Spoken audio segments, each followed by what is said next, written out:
No matter if points are gained or points are lost, there will be much to discuss. For analysis regarding tonight's Winnipeg Jets game, here are Dave Manouk, Ezra Ginsburg, and your host, Drew Mandel. The Illegal Curve post-game show starts now. Good afternoon, Winnipeg. Good afternoon, Manitoba. For all those joining us live this afternoon on our YouTube channel and all of our social media platforms, we say good afternoon, universe, and welcome to the Illegal Curve post-game show. Long time no see with Dave Manouk. I am your host, Drew Mandel, talking about the Winnipeg Jets' defeat by a 3-2 margin at the hands of the Boston Bruins, and the Manitoba Moose game. The Moose victorious in overtime, 4-3 over the Chicago Wolves. So at least one of the Winnipeg-based teams came out with a win in their afternoon contests.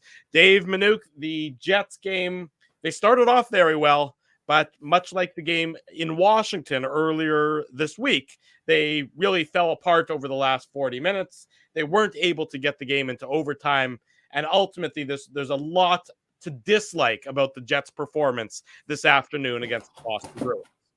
Yeah, and sorry, Drew, I'm divided loyalties there. I'm trying to get all the Moose responsibilities done, all the Jets responsibilities done, trying to get it all done in time, and we've got it up now. All that is done. We could do it. I'm fine with that, Craig. If Craig just wants to talk about the Moose, you know, everyone here knows that I'll talk Moose nonstop. We can talk about that whole Moose game if people want. So just let's hear in the comments. We'll wait to see what people have to say. We'll start with the Bruins game, then we can make our way back here to Winnipeg and talk about the Manitoba Moose giving up a late goal to allow the AHL leading Chicago Wolves to tie it, but of course winning it in overtime. So, you know what? Yeah, Drew, it was as good a start as you were going to have on the road against a Boston team, which, you know, amazingly had 11-4 in that first period. Yeah, but even to the way they came out in the first 5 minutes, I thought really set the tone. They were physical. They were, putting pucks on net against a Tuukka Rask, who, you know, we talked about with Ty Anderson today on the show, which feels like it was like 5 minutes ago. But no, I mean, I think you've got a Tuukka Rask who's, you know, only playing in his third game so far this season, and he didn't look, you know, great on the Jansen Harkins goal. So you're thinking to yourself, okay, pucks on net and try and get in his head. Now, credit Boston for trying to limit the dangerous chances Winnipeg was getting. But yeah, it seemed to be a team on fire for Winnipeg, and that's what they needed. Because the truth is, you're already 0-1, 0-1 on this road trip. Mm-hmm. And you really can't afford to have another game go by without points, because as we've talked about, even though you have points, you know, you have games in hand, if you're not winning those games, then they really do you no service. So a really good start for the Jets in the sense that they got that opening goal by Jansen Harkins, led to a funny exchange between myself and his uncle, Brett Harkins, who is a scout for the Boston Bruins. I tweeted out saying Jansen scores against his uncle's team, and then Brett Harkins' response on Twitter was boo. So no family loyalty between the uncle and nephew, but and then maybe he liked his nephew getting into it and getting physical and getting into a tilt. Look, they showed fight. Yeah, and that's what I was going to say. That's what I was getting towards, is that, you know, you need to see a team that's not afraid to. Boston's a physical team, and one of the things we saw from the Jets was that they matched their physicality. Look at Ezra Ginsburg in the chat. That's unbelievable, folks. You know what, Drew? It's our fault, because remember, after every game, and you know, on illegalcurve.com, we always say join the conversation. Yeah, could include one of us, I guess. I guess it could. I mean, it's entirely possible, but that's our Ezzy for you in a nutshell. Look, Dave, I mean, you come out and you play at the pace and at the speed that you need to play against a Boston Bruins team. The Bruins are better than the Jets. They are. They're better than them in the standings. I think most people would say they're better than them on paper. And this is a Bruins team that ended up having Brad Marchand in the lineup, maybe not at full strength. I don't think he was 100%. I'm calling him Bionic Brad now. Bionic Brad, if you want. I mean, he was out of the game. No chance. He's not playing. Boom, in the lineup, he plays. You know, the Jets started the way you need to start. But what's overwhelmingly concerning is the final 40 minutes of tonight's contest. They had 11 shots in the first period. 11-4 were the shots on goal. They took it to Boston. They were faster, the team. They were on the loose pucks. Everything about the first period was what you wanted. The final 20 minutes of the game, final 40 minutes of the game, I tweeted this with about 5 minutes to go. They had 11 shots through the final for the final 35 minutes of the 35 minutes after the end of the first period. That's just not good enough. I mean, it's not good enough. They were a team that didn't look like they knew how to handle Boston's speed when the second period began. And if you don't know how to handle it and you can't counteract it, well, it seems like it's going to be a long final 45 games of the regular season. You know what? I think probably what sums up this game best is the Jets are down 3-2, and with about a minute and a half to go in the game, the two best chances came for Boston, who were pressuring. And you're thinking to yourself, like, who is down and trying to tie this game? Where's the desperation? That's right. So, I mean, you saw it on the power play, if you want to call it a power play. I mean, they were slow. They were predictable. I didn't understand. It's funny that that they went, and I'm not blaming Blake Wheeler, but I just thought it was very unusual that he said he wasn't going to start him with Mark Scheifele, and then sure enough, he started with Mark Scheifele. Yeah. So I'm sure folks are happy that Dylan Samberg stayed in the lineup, and I mean, I would imagine if Evgeny Svechnikov isn't a healthy scratch, I would think that there's something. Maybe he's not 100%. Yeah, but I don't know. Obviously, I don't have any sort of insight in that regard. I just think it's very unusual that you're pulling him out of the lineup because he's played, well, given his opportunities. So to me, the word is desperation. And I think, we don't see it. I mean, look, and again, I don't want to harp on this too much, but like the Moose went up against the number one team in the AHL today. They had 20 NHL contracts. I think the Moose had 7. The Moose were missing 7 of their top forwards. Like literally 2 full lines of forwards were missing from the lineup. And they had Evan Cormier, who they signed to a PTO 21 days ago in net. And they won. So I don't want to hear excuses about, you're a professional hockey team. And look, as you said, Drew, Boston's a better team. So, I mean, it's not as if you were going in there anticipating that it was going to be an easy game. But to me, the biggest concern is, I like the first period. I like that they, the way the Jets played that first period, for the most part, obviously. But it's the lack of being able to continue that consistency and the desperation. So the consistency in the second period wasn't there and allowed Boston to really kind of impose their will on Winnipeg. I mean, the shots were 9-0 for the first, 8 or 9 minutes of the game. So and sorry, let me interrupt you for a second. Sure. You know that Boston's going to come out with a better second period. There's no question that they're going to come out with that better push. Just like the Jets came out on Thursday night to start that second period against Nashville with that better push. Yeah. I mean, now the question is, you then have to be prepared to push back. And there's no pushback. That's the problem, is that, Boston's going to get good. Boston's not going to be the Boston team that you saw in the first period for the entirety of the game. That's just not a team with Boston's caliber and Patrice Bergeron and David Pasternak and all those players. They're just not going to be that poor for the entirety of the 60 minutes. But the pushback from the Jets that should come in return just doesn't come. I mean, that's just, and that's the problem. It's like there's just none of that internal drive doesn't come back to them to get back into the game after Boston's going to come at you hard. Yeah, I mean, I don't think there's any question about it. And you knew that push was going to happen. And so, to your point, Drew, where's the fight? Where is the Jets push back themselves? Because Boston is in a good position, right? They're now 1 point back of the Leafs. They've got that, they're rolling along. And meanwhile, you've got a Jets team that is seeing the with obviously the understanding and the caveat that there is a lot of runway left in this season. We've talked about it. You squandered. There's no buffer anymore. Even though, like you said, Drew, their winning percentage or points percentage, puts them in 7th or whatever it was before the game, before games got going. That's assuming, to your point, but like you said before, that's assuming you can start winning some games again. That's right. And so it's. I mean, you're 0-2-1. on this road trip. And you're going against the Pittsburgh team that is demolishing teams right now and playing extraordinarily well. And they've been waiting for you. They didn't play today. They played last night, I believe, right? It was last night when they beat Ottawa 6-4? Yeah. So you've got a Pittsburgh team that's ready for you, that's rested. And for me, that's a big concern for the Winnipeg Jets because, of course, while you've had good contests against the Penguins in the past, and there were elements that you liked, the disconcerting part for me was the third period, I thought, because while it was back and forth early in that third, the power plays, which were, I mean, what a gift, right? Tuukka Rask with a minute 27 to go in the third period, or minute 37, sorry.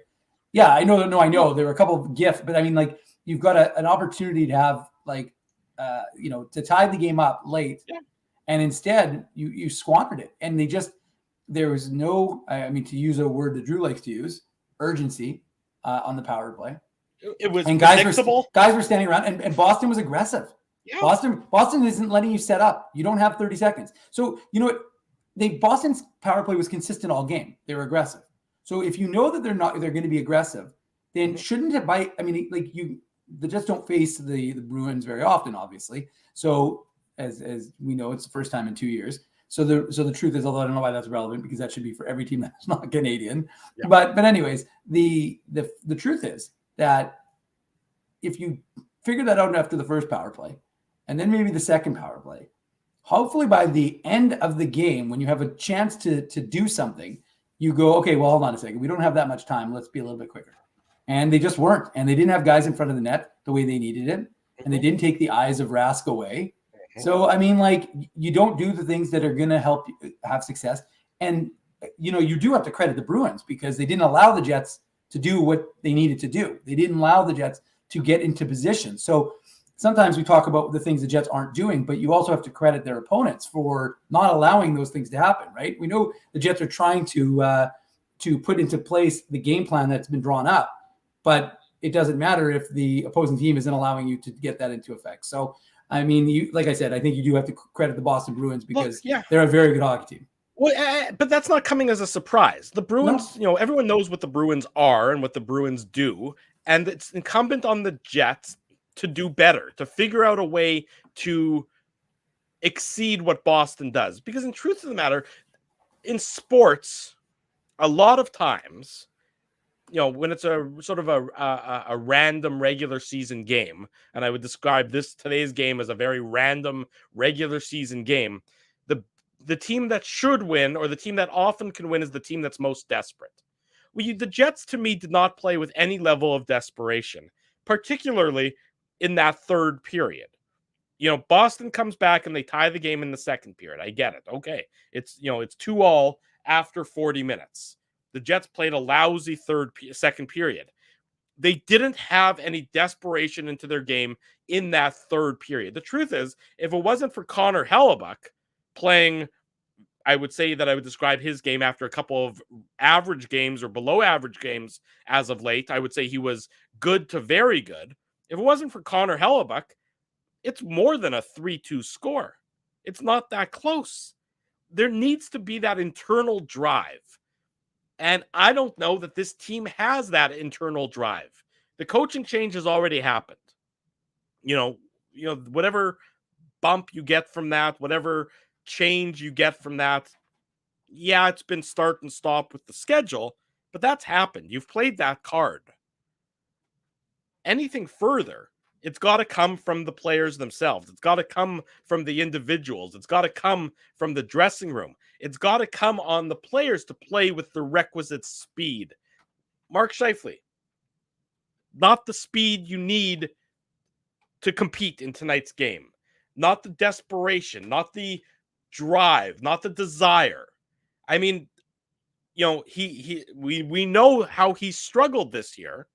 We know how he has not been, quote unquote, Mark Scheifele this year.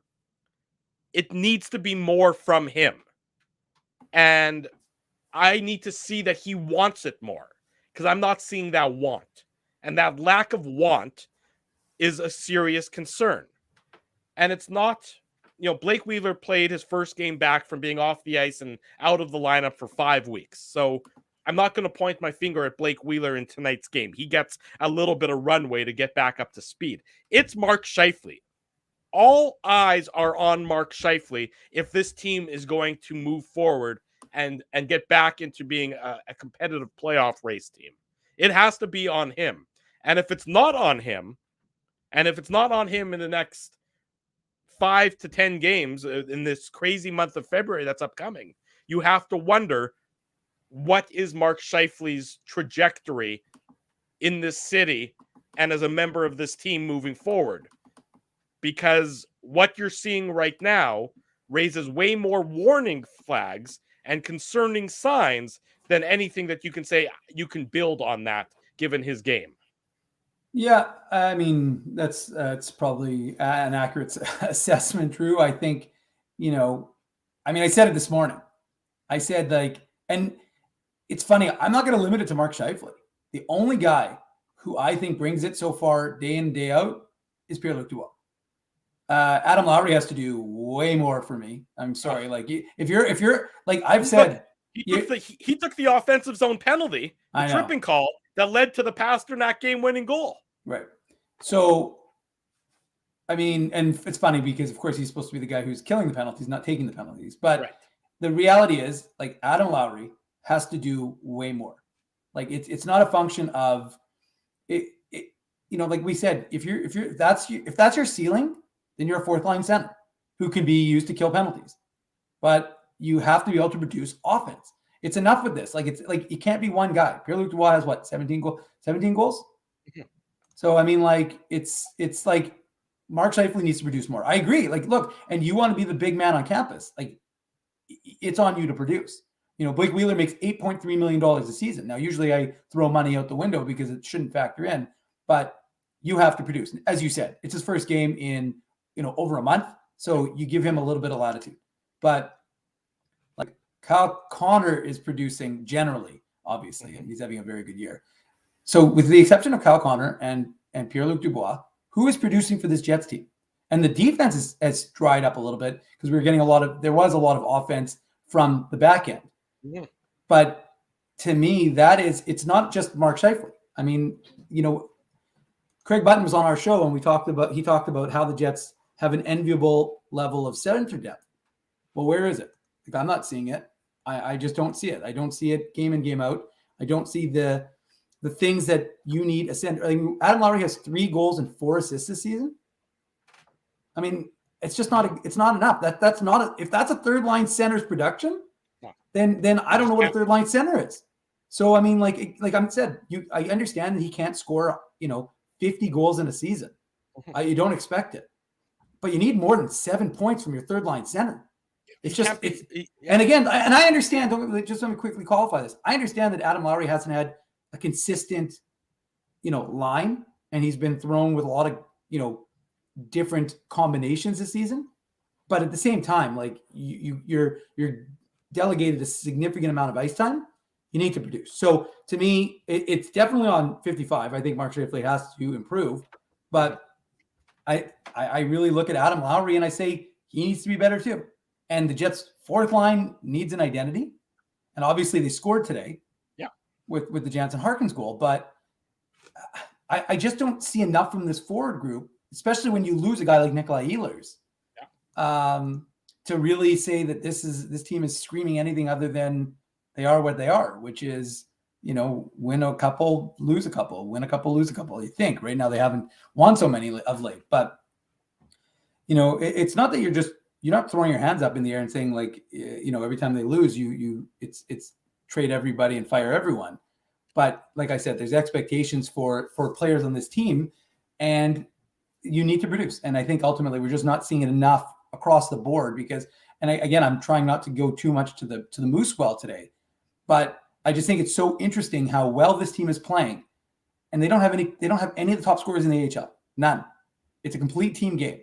And with the Jets, it's completely the opposite. We're seeing 2 guys who are producing for the majority of the points or the majority of the goals, and the rest of the team isn't. So it's just not enough from the rest of this group. And I want to highlight this comment because I know Rob thinks that I'm crazy and that the criticism of Scheifele is unwarranted. And he's got 27 points in 31 games. And yeah, that number looks good. Hey, that's a flashy looking number. I don't blame somebody for just looking at the score sheet and saying, okay, that guy must be contributing and must be a driving force for the team's success. I get that.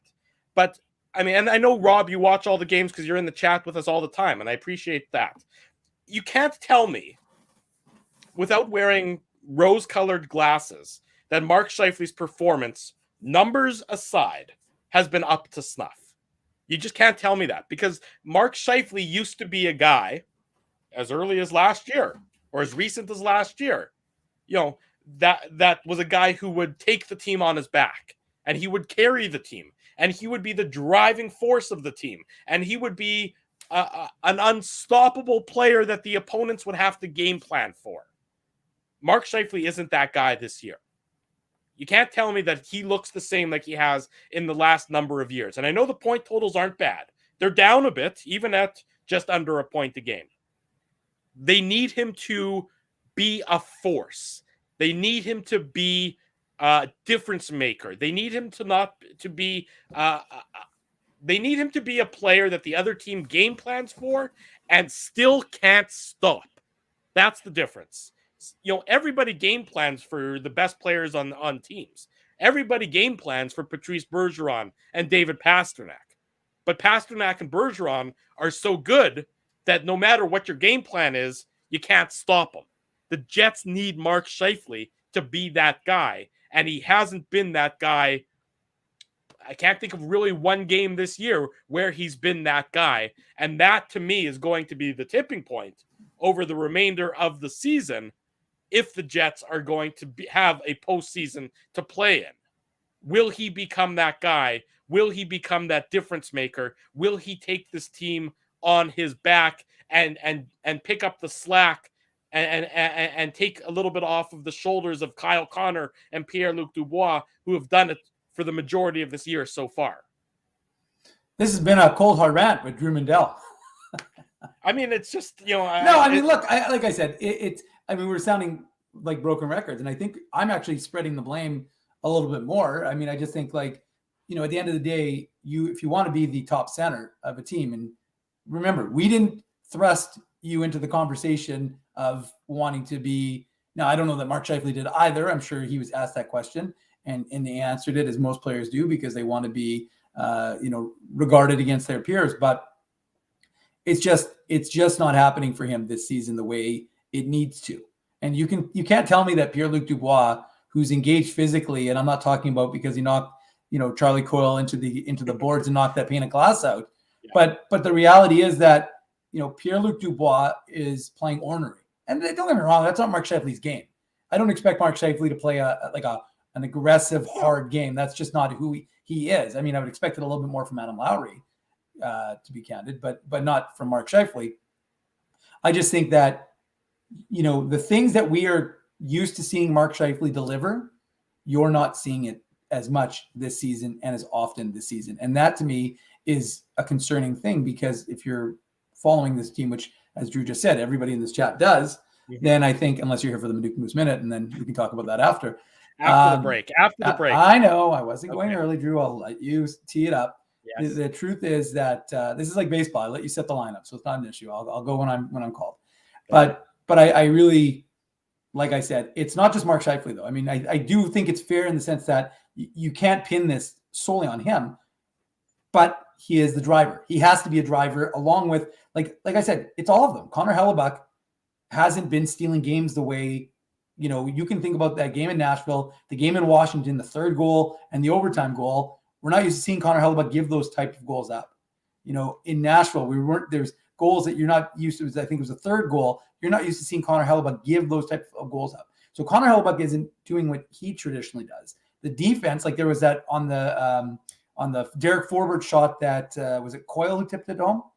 You're talking about that was the second goal. Yeah, the second goal.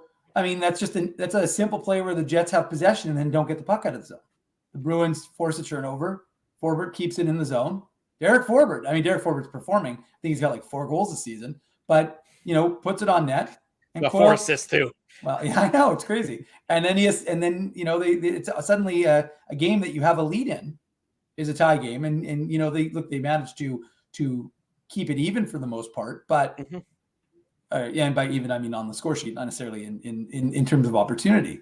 Right. But I just think like I said, we're not ignoring the fact that Boston is a very good team, but I just think that there's just not enough guys. Like, we use this word a lot, and I think it's an important one. There's just not enough drivers right now that are helping this team along, because I mean, it's crazy. What's the word we constantly are using to describe this hockey team? It's a team game. So I don't expect Mark Scheifele to, quote, simply, although you can show a clip of me saying, I want Mark Scheifele to put the team on his back. But the reality is, it's not one guy who's putting the team on his back. It is a collective, and you need to see everybody pulling in the same direction. And right now we're not seeing it. I'm not expecting him to go out. You're right. I mean, and nobody's suggesting that he's going to all of a sudden, that any one individual player is going to, get 5 goals and be a single-handedly the only reason a team wins. But when you're struggling, let's say you're having a lousy second period, the Jets' best players need to go and have a shift that can begin to maybe tilt the ice a little bit. It's like in baseball. I've used this analogy on the show before. You need an ace. You need an ace because I've lost 4 games in a row. My starting pitchers 2 through 5, they got shelled 4 games in a row. I need my ace to go out there and give me 8 shutout innings and allow the team to feel good by getting a win. The hockey equivalent is, we've had 4 bad shifts in a row. We've been hemmed into our own zone, shift after shift after shift after shift.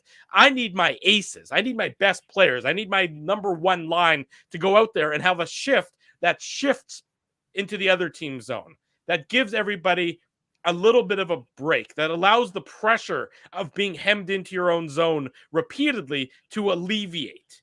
The Jets don't have that when in the second period of today's game.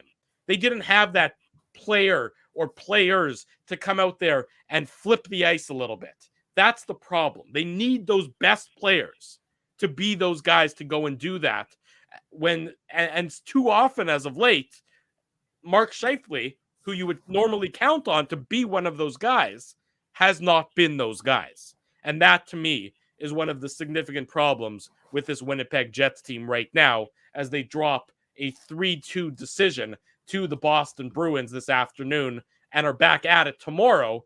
No rest for the wicked, a quick turnaround time against the Pittsburgh Penguins. As you mentioned, a Penguins team that has absolutely been dominant as of late and is just steamrolling its competition. Winners of 4 in a row, 8-2 in their last 10 games. With the defeat today, the Jets drop to 17-14-6, and the Dallas Stars are now ahead of them in the standings as well. So crunch time for this Winnipeg Jets team. I'd be surprised if tomorrow they show the necessary fight to get back onto the right side of the ledger. It just seems like all the stars are aligning. Pardon the pun about Dallas before. All the stars are aligning for this team to end their road trip on a real down note. But then Tuesday and Thursday back at home, playing games in your home arena for the first time before the chaos following the All-Star break. Well, the runway is getting real short, real quick for this Jets team to get their season back on track.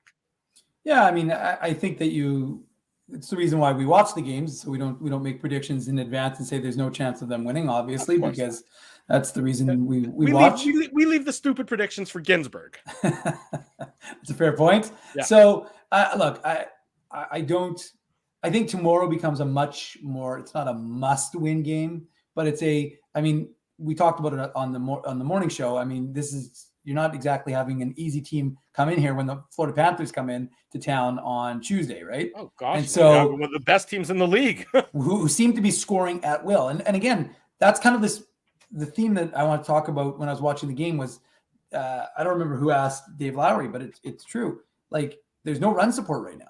Like, 2 goals in a game is not going to win very many hockey. I mean, the playoffs we're talking maybe a little different story, but in the regular season, you have to score more. And so, like I said, when you just don't have the production, it's very difficult to see this Jets team having success. So, like I said, collectively, with the exception of Pierre-Luc Dubois and Kyle Connor, who amongst this forward group are you really going to? You do need a Ginsberg guarantee. I agree with that. If you need that, Jason, I believe he's at your local grocery store right now. I'm not sure where he does his shopping. I think he often goes to Costco, but I don't know if it was a Saturday afternoon Costco run for Ezzy or if he's at the superstore or where he is. But you can look at I can assure you two things. He's at the grocery store and he's probably wearing sweatpants. So you can go find him in either of those locations if you need a Ginsberg guarantee for tomorrow afternoon's contest. Sorry, Dave, I interrupted. No, it's fine. But I'm just saying that it's just like I look at the numbers, right? Kopp has 11 goals. Scheifele has 10 goals. Ehlers 13. Then drops off. Blake Wheeler 1. Paul Stastny 8. Evgeny Svechnikov 3. Adam Lowry 3. Jonathan Harkins 4. Dominic Toninato 3. It's Christian Vesalainen 2. It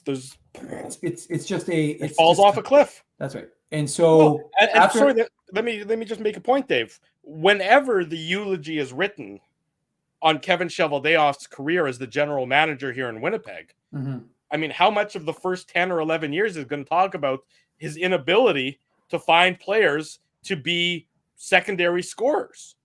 And now I'm not saying Kevin Cheveldayoff's going anywhere. Don't let me get ahead of myself there. But I mean, year in, year out, the top 6, well, they can score, but you need it from the bottom scores. I mean, we all sort of poke our noses and make fun of Edmonton for their inability to get secondary scoring. And the Jets aren't as dire as I would say the Oilers are in that category. But it's not like the Jets' third and fourth lines over the last number of years have been, revelations. They haven't been. No, and like we've talked, I mean, look, Andrew Kopp has been producing, right? He has 1 point less than Mark Scheifele right now. Sure. So, I mean, like you're getting some decent production. Now he's getting an increase in his ice time. So, I mean, that's, there's a benefit to him getting that opportunity. But, the Jets seem to have removed that idea of an identity, right? In this mix and match world they've kind of gone to. And so, like I said earlier, when I talked about Lowry and kind of that parade of new line mates, it's seemingly every game for him, at least. The bottom 6, I'm not blaming this on the bottom 6, but they need to produce too. I mean, like I said, it's an outdated it's an outdated way of thinking to think about. An antiquated way of thinking to think that you just need a top 6 that produces, and the other 2 lines can just hold their own. You don't. You need 3 scoring lines in the NHL, and so. Look at the Tampa Bay Lightning. I mean, I know people say it's easy, but like they had 3 lines that produced, and even their 4th line sometimes would produce. I mean, for example, the Islanders, who were obviously because of the Ginsberg guarantee, went in the toilet this season, but back-to-back conference champion. I mean, participants, I should say, because they obviously lost, but still they had 4th lines that could produce. So the issue for the Jets is you seemingly fix certain issues. And then you've now created others because for whatever reason, they just don't have that depth up front that's producing enough offense to, like I said, I mean, if you look at the games right now, the Jets aren't scoring enough goals. And I think if you're not going to score, then what have we seen with the Jets when they don't score goals? Well, Connor Hellebuck stood on his head and he's made insane saves. And as a result, the Jets maybe steal wins that they shouldn't be getting, right? Like the Jets, I mean, I'm just looking right now at the NHL.com standings, and like the Jets are in a category that just you don't find them in very often. Their goal differential is -2. How often do you ever look at the Jets? I mean, look at the teams that and I know they've played less games, right, than the team I'm about to announce. The Jets have 109 goals for. Okay, Colorado has 162, St. Louis has 143, Nashville has 130, and Minnesota has 137. Now those teams have all played at least 1 or 3 more games than the Winnipeg Jets. But I mean, the Minnesota Wild couldn't score before, right? And now they're outproducing the Jets. So, I mean, that to me is the biggest area of concern. You're not getting goal scoring. And if you're not going to score goals, it's hard to win. This isn't soccer. You can't win hockey games without scoring goals. And that to me is the biggest area of concern, more than the defense. Like the defense isn't great. Obviously, there's mistakes that get made. But the drying up of the scoring, I think, is probably the biggest concern right now for the Winnipeg Jets. Look, 24th in the league at 5-on-5. Mm-hmm. That's pretty straightforward. When you can't score 5-on-5, and the Jets aren't a very good team at scoring 5-on-5, that tells you what they are. I mean, it's really hard to overcome that unless you have an exceptional power play that is so overwhelmingly talented, it can make up for some of your real warts and hide some of your real flaws. Well, we know that the Jets' power play this year has not been that because, I mean, we saw it in action today, and that power play where the Jets desperately needed a power play goal certainly didn't come to play, didn't do what was necessary to get the Jets a tying goal when the Bruins were doing everything in their power to let the Jets back into the game. All that results in a defeat for the Jets, and that's what you saw tonight, this afternoon rather, a 3-2 victory for Boston over the Jets. The road trip continues on Sunday in Pittsburgh. The Jets looking to salvage one game as they're 0-2-1 in the first 3 games of this 4-game road trip. When we come back, more on the Jets and the Bruins. Dave will give us a Manitoba Moose Minute. We'll give away a toque from our friends at Tough Duck. Much more to come. Vent away in the chat. I know that all of you are fired up and need your opinion heard. While you're venting, smash the like button. That's right. Vent, smash the like button. Stay with us. It's the Illegal Curve postgame show. We're live on YouTube. We're live on all of our social media platforms. Jerry Seinfeld, Chris Rock, Jon Stewart, Dennis Miller, Brad Garrett, the biggest acts and all the up-and-comers. They've all made their mark at Rumors Comedy Club, North America's longest-running independent comedy club. Rumors has kept Winnipeg laughing for over 25 years. When was the last time you laughed out loud? Make it a great night out with friends or book your office or birthday party, even a fundraising event at Rumors. Get all the details and dates on upcoming shows at rumorscomedyclub.com. He winds up. Oh, looks like Ezzy took that one right in the choppers. A blistering fast puck hurts like HE double hockey sticks. That's why I let the pros at Linden Market Dental Center turn my yow into wow. Get your brilliant smile back with state-of-the-art restorative and cosmetic dentistry from real pros. And remember, always wear a mouth guard. Now that's solid on ice advice. Learn more at lindenmarketdentalcenter.com. Creating smiles for life. Whoa, Ezzy, everything okay? You look stressed. Of course I'm stressed. We're moving, the house is upside down, the kids failed miserably at packing the fine china, and my life is in chaos. Chaos! Yes, that does sound like a problem. What am I going to do? Ezzy, relax. Rolly's Transfer Moving and Storage is the answer. With 60 years of experience in moving Manitobans and a track record of exemplary customer service, one call to Rolly's and your stress is gone. No job is too big or too small. Just visit Rollies.com and they will take it from there. Thanks, Dave, and thank you, Rolly's Transfer Moving and Storage, online at Rollies.com. Hey boys, finding parking on game day shouldn't take longer than the Manute Minute. It shouldn't take longer than 1 minute? Yeah, less than a minute? I spend at least 20 driving around to find street parking, or if I'm in a rush to the game, I'll shovel out 20 at a parkade. You're both doing it wrong. There's this app called Grid Park. It lets you find and pre-book your parking spot on game days, and you can reserve your spot up to 1 month in advance. And guess how much you'll pay? Tell me, Dave. You know I love a deal. Ezzy, $5. Come on, $5? Yeah, and it's just 2 blocks from the arena. The Grid Park app? Yep, spelled GRYD Park. And you know what else? There's more? Our listeners get their first park free with the code FIRSTPARK. Wow, so they just download the Grid Park app and pre-book their next game day spot for free? Yeah, you got it, Ez. Promo code FIRSTPARK. Only on the Grid Park app. Hi, it's Drew from Illegal Curve here. Selling your home can be stressful, but it wasn't for me. Thanks to my friends at Zappia Group Realty, they made the process so easy. My home sold within 48 hours and with multiple offers. Zappia Group Realty took care of everything with their exquisite customer service and attention to detail. If you want to sell your home for more in less time, get started by talking to Frank and Mauro Zappia of Zappia Group Realty. Online at zappiagroup.com. Whether it's watching the game with friends, pizza night with the family, or date night for two, this holiday season, give the gift of special occasions. Get a free $10 promo card when you buy a $50 gift card from Boston Pizza.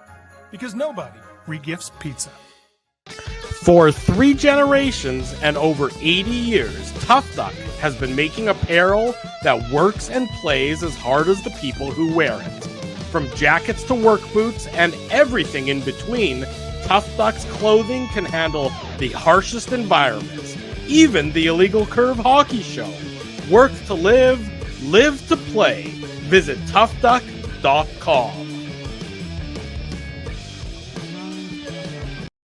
Our very busy Saturday continues with the Illegal Curve post-game show. Drew Mandel, Dave Manouk with you as he's doing some grocery shopping. So if you want to send him your grocery order, just send him a text and he'll drop it off at your house. Tell him that we volunteered him for that fine task. Dave M, obviously a disappointing loss by the Winnipeg Jets, but that still doesn't mean we don't give away a Tough Duck toque, courtesy of our friends at Tough Duck for the hardest hitting comment. And this one's a recent one, but I think it's a really good one. So congratulations to X Hilaire. You are the winner of the Tough Duck hardest hitting comment on today's post-game show. The power play makes no sense to me. Everyone is standing still. You're hoping you get a pass through a defender, which almost never works. So you make obvious one-timers that the goalie sees the entire time. Well said, and I can't disagree. The power play today certainly can be pointed to as a difference maker, not in the good sense, for why the Jets were defeated by the Boston Bruins. X Hilaire, send me an email, drew@illegalcurve.com with your mailing address, or send me a DM on Twitter @ICDrew, and we'll get you hooked up with a toque from our friends at Tough Duck, the sponsor of the hardest hitting comment here on the Illegal Curve post-game show.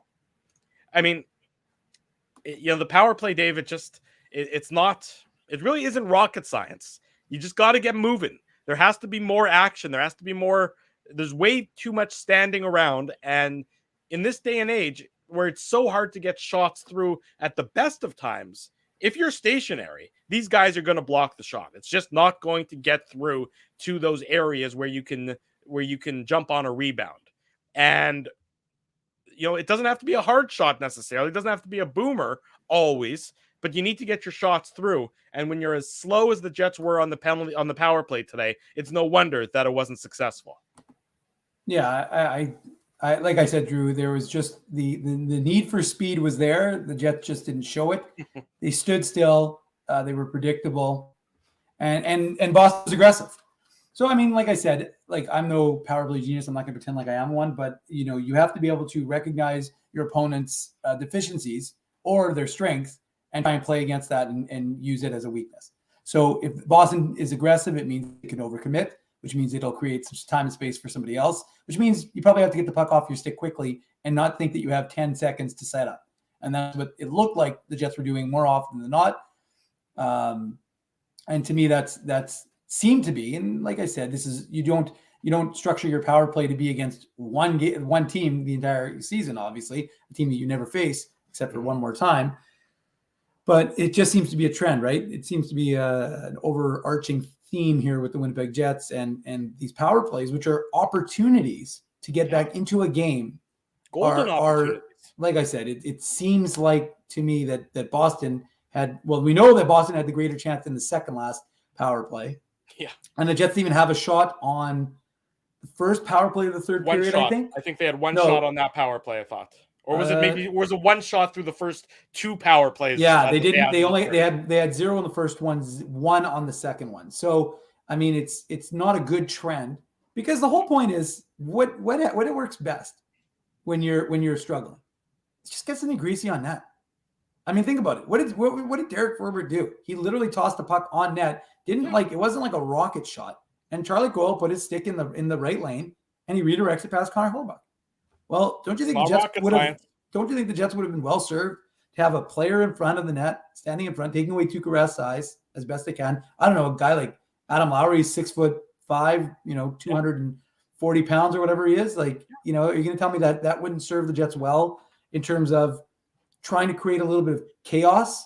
As he's talking about on the commercials, chaos, Drew. Chaos. Yeah. So the kids failed miserably at packing the fine china. That's right. So I mean, just like as he says in Rollies, I think part of the one of the things that you need to see from this Winnipeg Jets team is just Yeah. Okay. Pierre-Luc Dubois is as big as a piano. He can just sit on somebody in front of the net on the power play if we're going to go full analogy here. I mean, there needs to be more, and it doesn't have to be, you don't get any bonus marks for it being prettier than anything else. It just needs to hit the mesh behind the goalie, and it counts as a goal.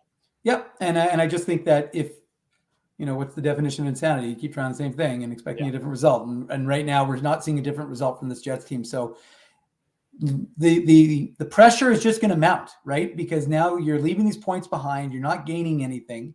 I mean, it's not as big a deal as if it's a game against Nashville, obviously, or San Jose, someone that you're chasing in your own division. But it's a killer. It's a killer to have a road trip. We all said, if you go back and listen to the shows from last week and last weekend, there haven't been that many shows, but if you go back and listen, what did we talk about? We said this 4-game road trip, Washington, Nashville, Boston, and Pittsburgh. It's like a murderer's row. They're all playoff teams. They're all solid teams. Obviously, Washington was on a bit of or Nashville, was in a bit of a slide, a bit of a funk, but they're still a good team. And as I talked about 15 minutes ago, they're still outscoring the Jets by a significant margin.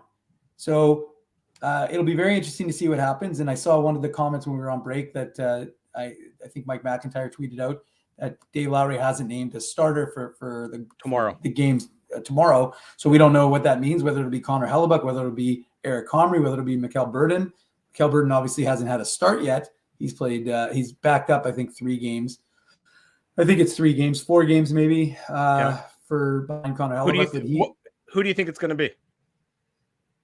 What were the final shots today? Well, I mean, Hellebuck was busy. Let me check him out. Final shots, Bruins ended up with 32 shots on goal. 28 in the last 40 minutes. It's interesting. Mikkel Burden's played 1 game in a month, which was a shutout. Because he played at the end of the middle of December. I think I want to say December 15th or 17th in Iowa, which was a game they lost. Then they came back as the road trip was kind of canceled at that point. And then he went on COVID protocol. So that's why they signed Evan Cormier. And they basically, he was on the taxi squad. So he played 1 game, which was a shutout win last week in Milwaukee, last Wednesday. So Mikkel Burden's played 1 game in a month. Eric Comrie's played 1 game in a month? I'm trying to think when he last started. I mean, it's been a while since we last saw Eric Comrie play, and he's been, of course, in COVID protocol as well. And he's got 1 skate under his belt. He probably skated today. So let's say that's 2 skates under his belt. Eric Comrie actually played that game against the Canucks that Blake Wheeler was. I was going to say that was over a month ago. Yeah, it's the same sort of thing as Burden. So it's very interesting, right? And so I would go with Burden. I mean, I would go with Burden because let me interrupt you. I mean, Comrie, I think he hasn't been on the ice enough. At least Burden has been practicing with the team, and I mean, you need something. Look, everything about tomorrow's game spells disaster a little bit. Yeah. So, with a 12 noon start, it's a weird start time. You played today, stranger things have happened. It's one of those, can't predict puck kind of situations. Start Burden. He's been the loyal foot soldier as of late. Give the guy his first taste of NHL action. If you're throwing Hellebuck back out there, boy, you're driving him into the ground ahead of Tuesday and Thursday, and then the February schedule, which is completely ridiculous. I know it's asking a lot, but if you're Mikkel Burden, maybe you just reward a guy and you just say, go out there and have fun. And, stranger shit has happened than a rookie goalie going out there and beating the juggernaut Malkin and Crosby Penguins right now. I would go with Burden. I'll be a little surprised if they do, but I would go with Burden. Yeah. I mean, it's funny because everybody, and a lot of people here watch the Moose, but a lot of people don't, and especially on Twitter. And so you'll hear a lot of experts tell you about Mikkel Burden and go with him over Comrie. And I'm like, Mikkel Burden, Eric Comrie at least has done something that Mikkel Burden hasn't, which is be consistent at the AHL level. Mikkel Burden hasn't been, at his best the last 2 seasons. And so, and he had plenty of opportunity. He was the guy. And so he hadn't been good this year, really. So I think there's a hesitancy, of course, because he wants to be an NHL goalie. And that I understand that. You don't want a guy who's happy to be in the AHL. Now you don't want him. You don't want him pouting. You don't want him to be pissy, but which he isn't actually. But at the same time, you want a guy who wants to be in the NHL. That's the goal of these players. It's not I'm good enough. I'm a prospect. I want to be in the AHL for the rest of my career. But for me, Burden hadn't been good until, like I said, that Milwaukee game, which was probably his quietest game, where he wasn't trying to do too much and trying to do, be cute with the puck. And we all know, I mean, everybody knows here how good he's been in terms of stick handling, but it's led to a few mistakes. So yeah. I mean, I think that when you have to lose, nothing ventured, nothing gained. And I think I wouldn't go with Eric Comrie just because it's December 10th was his last game. Yeah. And he's been on the ice twice now. If he was on the ice today at all, which we don't know. Yeah, I mean, I'd imagine he may have skated on his own, but who knows? Because I mean, if he wasn't playing, maybe he was, he wasn't expected to dress, then maybe he found some ice. I have no idea. But I think what it comes down to is, I think you give Mikhail Burden a shot, because I think one of the things we've learned from seeing guys make the jump is, the AHL isn't always a barometer of what they can do at the NHL level. Usually it is, but not always. And so I think that there is a advantage to throwing Mikhail Burden in and giving him that opportunity to, get his first start and at least see what you've got. And if he gets torched, who cares? So then you throw in Eric Comrie. Connor Hellebuyck back in the net. Are you okay right now? I'm showing. Harvey wanted to see if this is the new illegal curve hoodie, and the answer is it is. So you showing it off. You realize you could have adjusted your camera as opposed to having to do that really awkward motion with your body. It's okay. I prefer to be awkward. Just so you're aware. Okay. I prefer to be awkward. My camera's if I start fiddling with it, I think things, some weird things might happen. It'll show the bodies behind you. But anyways, I said the quiet part loud. But so I mean, I like I said, Mikhail Burden hasn't had a great season, but I also don't think that should preclude him from getting an opportunity in the NHL and seeing what you've got in a prospect goaltender, because in theory you don't know what's going to happen next season, and you might need to use Mikhail Burden as your backup to Connor Hellebuyck. So we'll see. And I know some people probably are saying Arvid Holm. He's a guy who's got a lot of pro experience, but he too hasn't played a ton because he was on the tax squad and he was also in COVID protocol. So it's been such a weird year for goaltenders and that sort of thing for the Jets and the Moose, and we'll see what happens tomorrow. Well, you said the word, Dave. You said the magic word, that being Moose. Time for the Manuk Moose Minute. The Moose victorious earlier this afternoon in overtime, as you mentioned, over the juggernaut Chicago Wolves. Yeah, the Moose were. I honestly thought they were going to get just schmeiced because, as I said earlier in today's show, in this show, I got to make sure I qualify it since we've already done. This is our second show of the day. Or the illegal hockey. The post-game show. Okay, they're missing.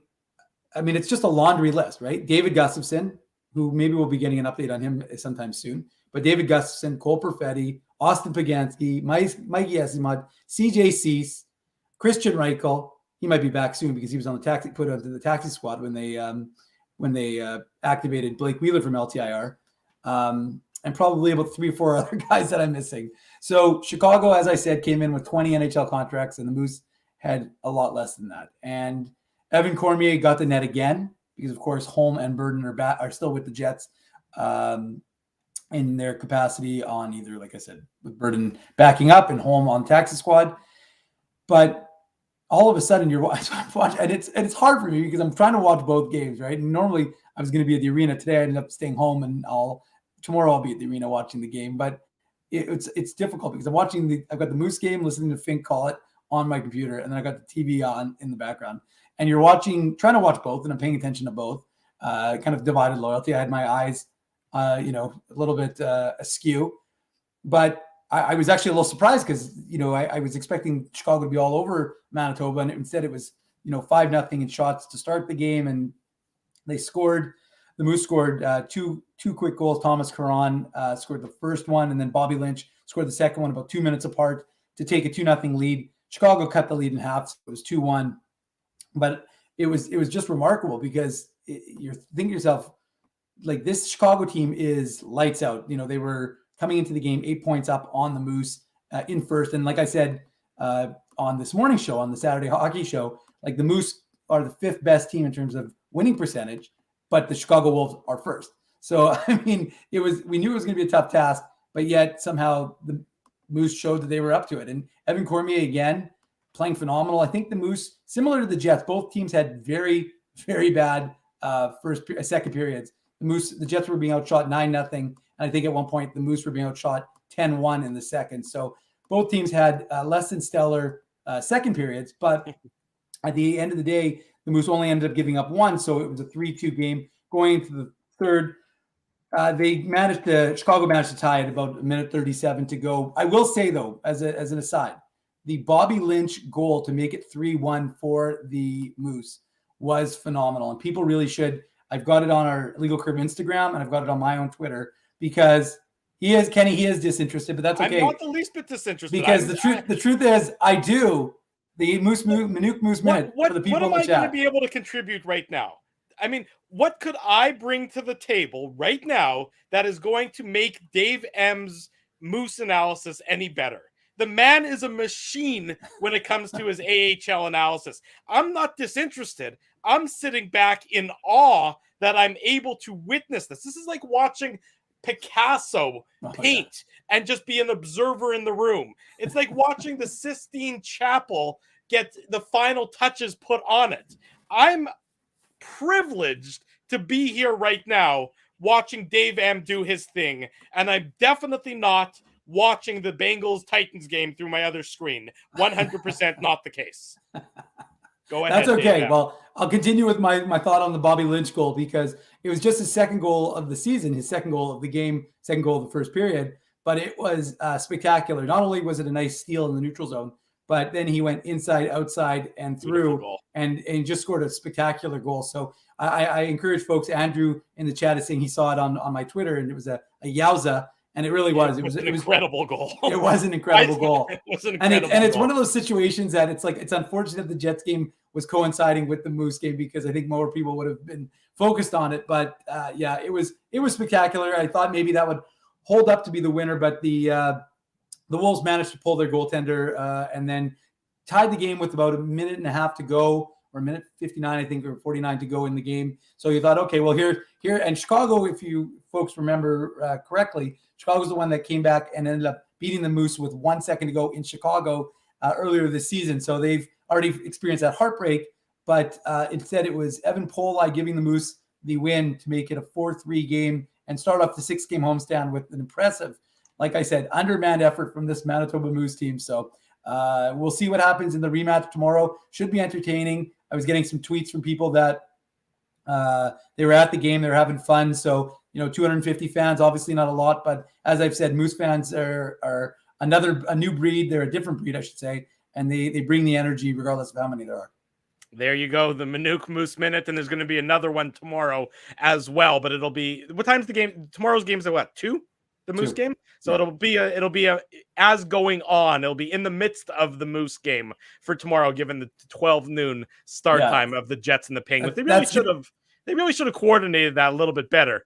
I'm not happy about it. It's going to be, like I said, I've already had to try and secure a spot so I can properly do the post-game show while also paying attention to the Moose game. So, look, all I ask, we had Sarah on this morning, and it was a great interview. And if you missed any of this morning's show, you can check it out on the YouTube channel. Or, of course, the podcast is already available. I think the only thing that's reasonable is that you share Sarah's desk that she's going to use during intermission when you do the post-game show. And if somebody turns on the TV tomorrow and sees Sarah giving her analysis, or see some post-game coverage on TSN, they should also see Dave M doing the Illegal Curve Hockey Show post-game show from the same desk. It only seems fair to me. Well, I mean, I'll there's usually traditionally there's 2 desks set up in the Budweiser Lounge, so I'll see if I can maybe get that. Usually Sean Reynolds is putting his mark all over that place, but I'll see if I can somehow steal it and go downstairs and do my. See, normally it wouldn't be a big deal because there's nobody there. Right. But maybe what I should really do is actually, how great would this be? Do it from ice level. Do it with the Moose game going on behind you. Like, there's only 250 people there, so there's plenty of room for you to space out. Maybe just set yourself up with your camera so that the background is the actual live Moose action going on. Okay, I'll Somewhere, run that. somewhere Daniel Fink just collapsed on the ground and is curled up in the fetal position after that suggestion. Yeah, he's not sure what Meech is looking at him, and he's like, Daniel, are you okay? He's like prodding him with a stick, but we'll see what I can do. But I'll do my best to share my Moose thoughts and the Jets thoughts on tomorrow's postgame show. There you go. It's been a very busy Saturday morning and Saturday afternoon for us here on the Illegal Curve Hockey Show. We always appreciate everyone's support. For those of you who joined us this morning and joined us again this afternoon, if you're only able to make one or the other, we appreciate you nonetheless. We also appreciate our sponsors because they make this a possibility. Our friends at Rumors Restaurant and Comedy Club, Linden Market Dental Center, Zappia Group Realty, Bernstein's Deli, Tough Duck, Boston Pizza, Seagram's, Rolly's Transfer, and Grid Park support these fine businesses because of their continued support of the Illegal Curve postgame show, the Illegal Curve hockey show, and illegalcurve.com. We'll be back at it tomorrow afternoon, right around 2:30, 2:45, somewhere around there, just after the Jets and the Penguins game ends. Dave M will be here. Ezzy will be here. Not so sure if I'll be here or not. Got to see how the day unfolds. But if I can be, I will be. And I hope you'll be here too. For Dave Manouk, I am your host, Drew Mandel. Thanks so much for joining us. Until tomorrow afternoon, we wish you good night and good luck. And thanks for watching the Illegal Curve postgame show.